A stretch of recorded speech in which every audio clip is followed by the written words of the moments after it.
Welcome to Witchpolice Radio. My name is Stefan Richard. I'm guest host for Sam this week, and joining me this week on the episode is Orvis Thomas. What's up, Orvis? Hello, How how's are it you? going? Doing all right. How are you? I'm doing great, man, and I'm very excited to jump on and host Witchpolice, and kind of excited to talk with you because you were just telling me off air about some of the things you got going on. So, but first, I wanna say uh, like ask you what's new, what's brought you to Witchpolice?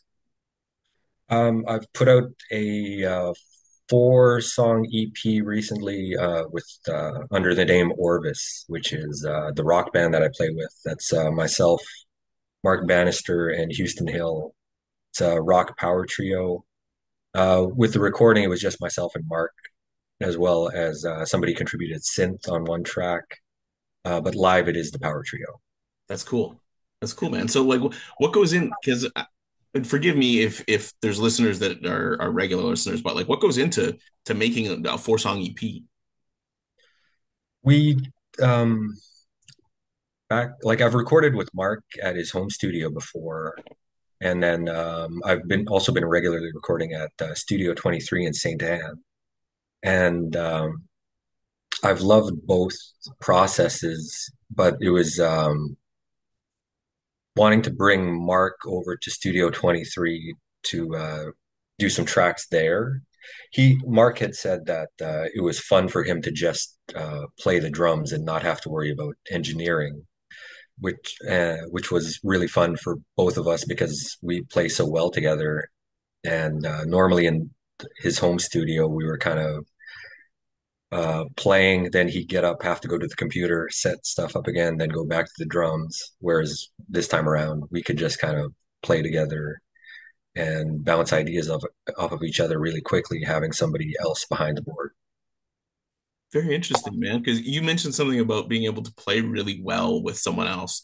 Like Yeah. how do you know that you're playing really well with someone? Is it a feel? Is it a sound? Is it like take me through that process because that sounds cool.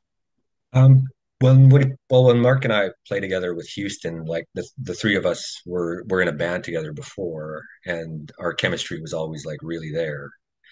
And Houston and I had played together previously, and we had another drummer, and he was playing really well as well as he could with us.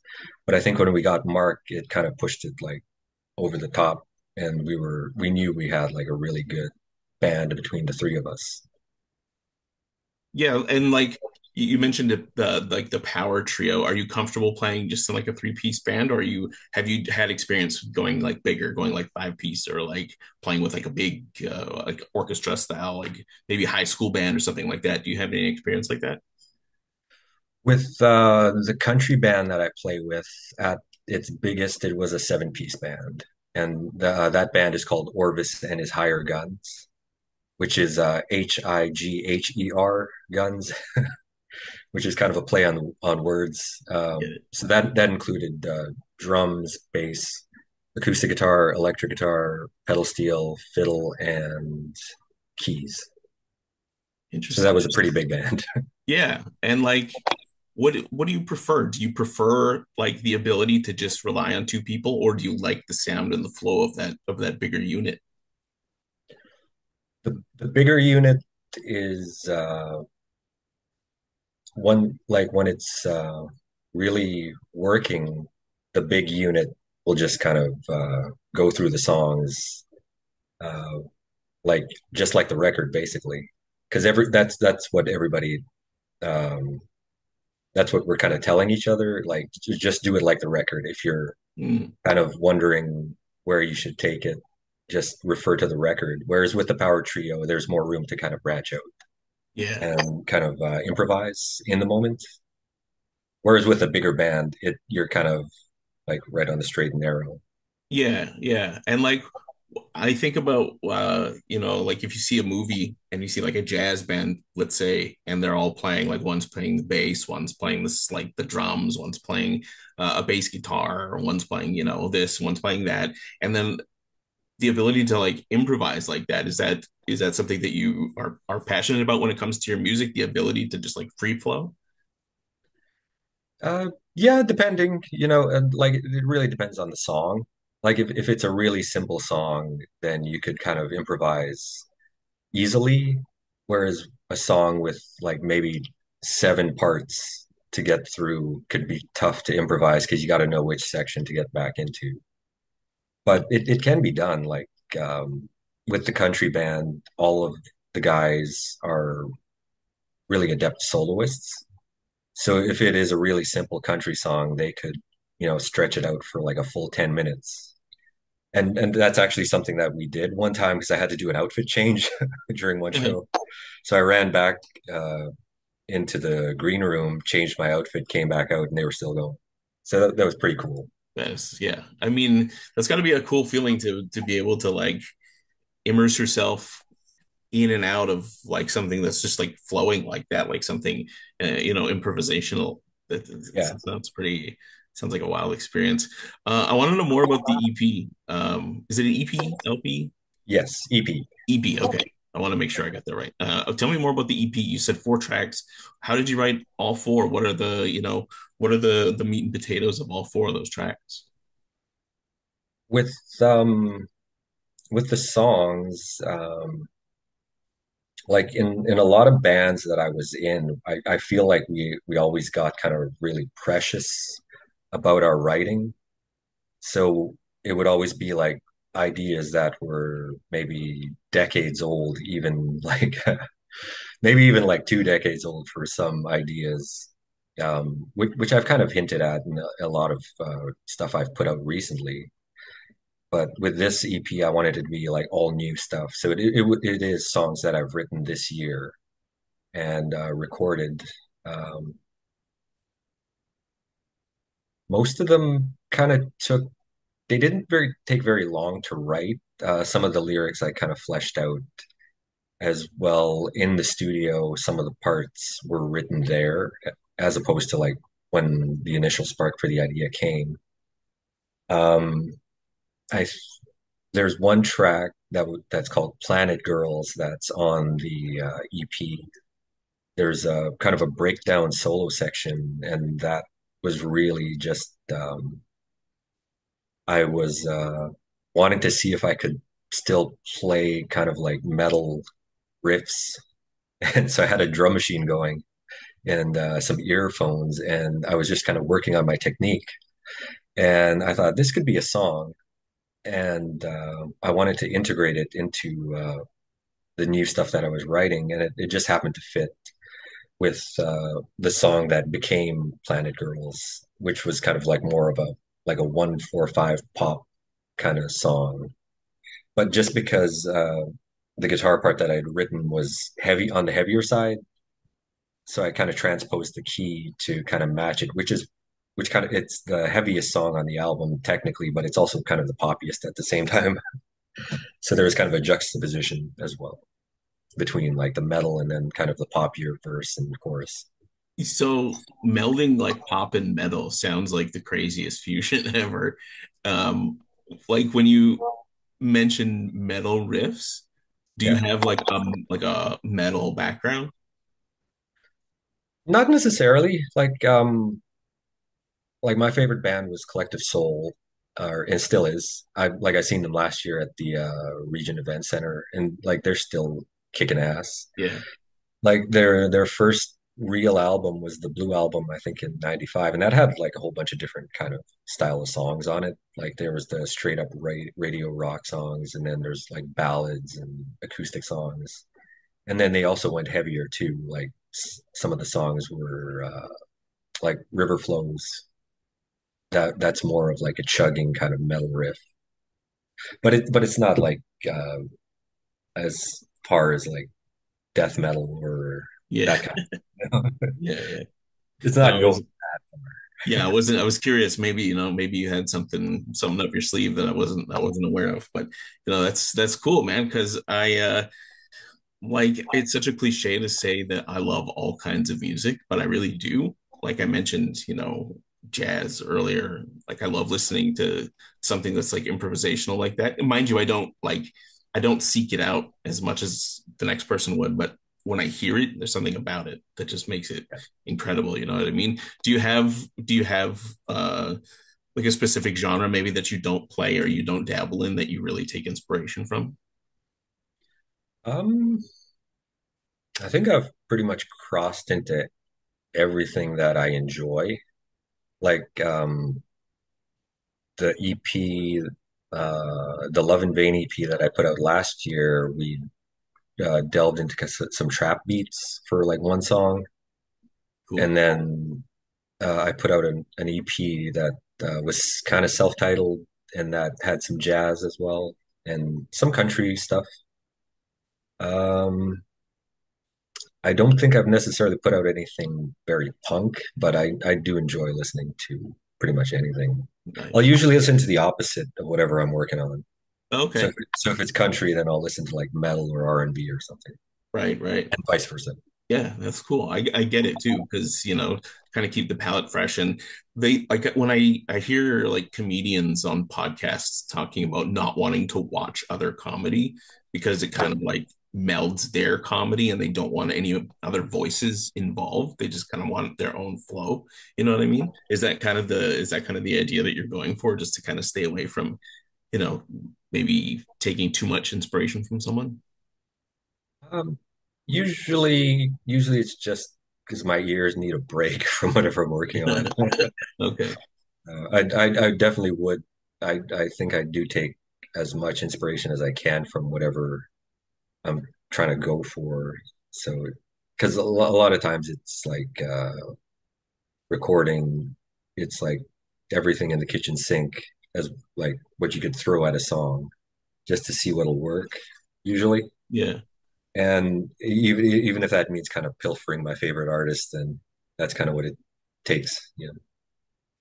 When I brought that up because I remember hearing in an interview recently that Chris Stapleton really took inspiration from Dr. Dre.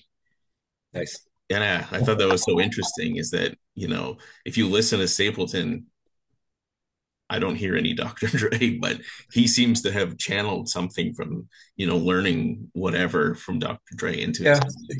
could be recording techniques as well, you know, Yeah, like absolutely. yeah, Engineering, all that kind of arrangements. stuff. Yeah, but like it's interesting to hear that like that to use the word again, juxtaposition of somebody doing one thing and being so inspired by something that is maybe not what anybody thought. Yeah. Where was that interview from? Was it like recent or Yeah, I think it was like a Rolling Stone interview or I'm gonna something. have to check out his stuff, Yeah, yeah, no, check it's out his interviews. yeah, he's kind of a quiet guy, but he's humble and he's accepting of other music, which is awesome to hear. Yes. Yeah, Um, he was on that track with like Ed Sheeran and Bruno Mars a while back, I yeah, think. yeah, that blow track that was awesome. Yeah, that was a really Yeah, great that was rock song. yeah, that was an awesome rock song. He dabbles in other stuff too, and it's interesting because you mentioned you dabbling in other stuff, like you not maybe not venturing into punk or something else, but Yeah. taking country, then taking metal riffs, and then taking trap beats, like you said. Is there anything left that you want to kind of touch on in whether it's like a style of music right now or maybe an artist that's inspired you that you want to get in there for? Um, like I do have plans for what I want to do musically, like going into the future, because like like with the new EP that's come out, it's called Abandoned Love Songs Volume One, and there I do have ideas for Volume Two and Volume Three, and like I'm constantly working, recording, and getting new ideas down. With Volume One, Bump, the one that just came out, it's more like a return to rock because I was doing like so much country and Mm, that kind of stuff. Um, I do have ideas about going into like R&B and because that's probably like my most favorite style of music to like listen to. right. Um, I like uh, Jodeci and like 90s New Jack Swing style stuff. And it's challenging as a singer to do that stuff because it's, you know, I think the way a lot of people approach it, they do too many notes when it's really more about what the the emotion you can put into it. Right. But you also have to sing in tune as well. So Yeah, so especially that's the when technical aspect. yeah, when But you're dropping like Jodeci and 90s New Jack Swing, that stuff is I because there's love so that many stuff. runs in that, but Yeah. it's more heartfelt than just a run. You know what I mean? Yeah, yeah. And like, like thinking first thing that popped in my head when you said 90s and like Jodeci was Boys to Men too. So like Yeah, I like listening to them too. yeah, yeah. Um I had a question on the tip of my tongue and I forgot it, but you mentioned recording. Like I hear things about people like again, Chris Stapleton, like Chris Stapleton always carries the knife in his pocket when he records. It's like his dad's knife or something. Again, this is just from an interview, but like he carries his dad's knife. Is there anything that you take into the studio or you take on the road that is just kind of just your thing? I've actually I'll pull it out. Like it doesn't necessarily go to the studio, but it's on pretty much every guitar that I play live.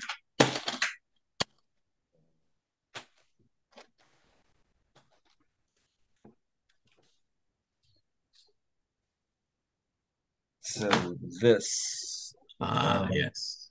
my mom beaded that actually, Very nice. and it used to be on a string, but the string broke. But this is still intact, so that goes on the tuning peg, and then it Maybe, has maybe, maybe tell people what who are just listening on audio, maybe what it is. it is an eagle feather, which is a beaded stem, and that's orange, pink, green, and blue beads with a darker orange background, I guess. Very nice. Yeah, That's really cool. this is kind of bent at one point, but it's back in place. Okay. But like you said you put that on your guitar. Yep. Yeah. I have to ask you, I saw a picture online of you with a guitar on the ground and I think some lighter fluid. Was that lighter Yes, fluid? Can you tell me it about was. that picture? So what happened there? That was at Fall Jam, which is in St. Andrews, and that was this past just after August Long. And back in June with the Power Trio, we were playing a Jimi Hendrix tribute at the Tap House, the Osborne Tap House. And I was going to set the guitar on fire there, but out on the street, and because it's a Jimi Hendrix tribute, so Yeah, yeah, yeah. you gotta go the whole 9 yards, right? Yeah, exactly. So what happened was security was going to give me a lifetime ban if I lit the guitar up, even if it was on the street. Uh, And I had a show the next week, so I had to think twice about it. yeah, protect your interests. I get it. Yeah, and I figured Fall Jam was a better place to do it because it's out in the open. And I did look for the spot with grass that wasn't drying out just in case it spread anywhere. Very nice. Yeah, So it was a fun time. I was so intrigued by that picture. I was looked at it and I thought maybe you had like dropped your guitar and I was thinking, no, It was fully planned. that's definitely lighter fluid in his hand. It was 2 months in the making, I think. Oh, okay. Just so like what happened? Did the lighter fluid just burn or did the whole guitar burn too? I well when I'd played that Jimi Hendrix tribute, I did spray some on the guitar, so that was dried up from 2 months previous. So there was still a bit on there. And then when we played Fall Jam, I did have the can of lighter fluid in my back pocket. So when I was on the grass, I sprayed a bit onto it, a bit more. Uh, so there was the old mixed with the new, and then I lit the match, and boom, went up. That's awesome. Uh, What kind of stuff you got coming up? I see that you take part at the Westbrook regularly. So is that something that you're kind of keeping your eyes on right now as well? Kind of just making the rounds at all your gigs. yeah, well, with I'm in a few different bands. One project is called Tone Riders, which is what's going to be at the Westbrook. We're hosting a jam for the regular host, Dustin Harder. He contacted me to host the jam a couple times this year. So at the Westbrook, any room that I could get any of my projects in, I'll take it because like there are so many great rooms to do pretty much anything in Manitoba, like whether it's covers or original stuff. Um, pretty much everywhere, like Brandon, Carberry, Portage, La Prairie, La Pas. They're great rooms. I think it's just really kind of tuning into what the population there wants to see, and if it's your own original stuff, then you know getting out there, trying it out, and uh, sorry, lacking words here. That's okay. Yeah, but there's a lot of great rooms that Yeah, yeah. I think do. Manitoba is very fortunate to have the scene for venues and like talent that we have here. Manitoba is very Yeah, fortunate. And I think there's a lot of places where they could look at Manitoba and kind of probably be jealous of the way things are here because there's a great scene. yeah, yeah. Like I mean, every so often, like you'll see like a venue kind of closes, and then people are like, "Oh, there's nowhere to play." But I think it's really what if you're going to go out and find it for yourself, because like you could go somewhere and play, and the scene will just kind of like slowly build up again to where it becomes like this really big thing. Like a good example was the Cavern back in like 2017. Like they would have the jam nights, Yeah. and it's like everybody who was anybody like showed up, and like all these great musicians were getting together and creating something amazing for just like a couple songs. And I mean, scenes do kind of go up and then kind of come down again, and then you know doing like rise and fall and Yeah. stuff like that, Cyclical, yeah. which happens. But it's amazing to be part of something that just rises, right? Yeah. Yeah. Definitely. You mentioned talking about going to like different markets and seeing what the people wanted, but you went up north to tour a bit. Why don't you tell me about the tour? So it was in May. I was selected along with Gator Bolio and YBK Shakur for a Northern Indigenous tour, which took us to some different reserves on the west side of Manitoba. So we went to like Grand Rapids and the Paw and like Wesquisipeak and some other places. And it was all to like schools to play for the kids. And there was a good response for like my music. The kids were kind of into it, but with YBK Shakur, like he was doing some hip hop stuff, and those kids were just eating that up. Yeah, I think after the first show, we decided he should close the shows because the yeah. kids were just going wild. Yeah, that's awesome. That's awesome. And It's gonna be a it's cool amazing to experience. watch too, because you see these kids are like going crazy for this guy, and he's like totally on his game, right? Yeah, it's gotta be cool to spend time with like other artists on the road and kind of like pick their brain and them having to pick your brain and just kind of Oh yeah, collaborating that whole time, you know? oh yeah, we joked around a lot. Yeah, I'm sure. Yeah, I'm sure there's probably because there's a lot of downtime on a tour, right? You're not playing 24 Yeah. hours. So, you get to know people and I'm sure it's probably beneficial for your career. Mhm. Yeah, well, we actually the tour did get kind of sidetracked at first because it was supposed to be a whole week, but then with the forest fires, they had to postpone it. So we did play two shows a day for a little while there. Okay. So we'd go to one community, set up, play, and then pack up again, go to another community, set up and play. And so we were pretty tired most by the end of the night. But a lot of the communities had, a lot of good people who showed us around and good places to stay, good places to eat. It was a good experience. Sounds like a great experience. Oh Wow. yeah, Is there even if it was is just a couple days. Yeah, yeah, but like it is as long as it's, as long as it's beneficial. Yeah. Um, is there anything you wanna plug or you want to get out there besides, just the EP? Because we'll close off and we'll talk about the EP again. So but is there anything you want to make mention of? So I've I've been working with a cinematographer, video director. His name's Patrick Schmidt. He's from Poland. He's working in Winnipeg.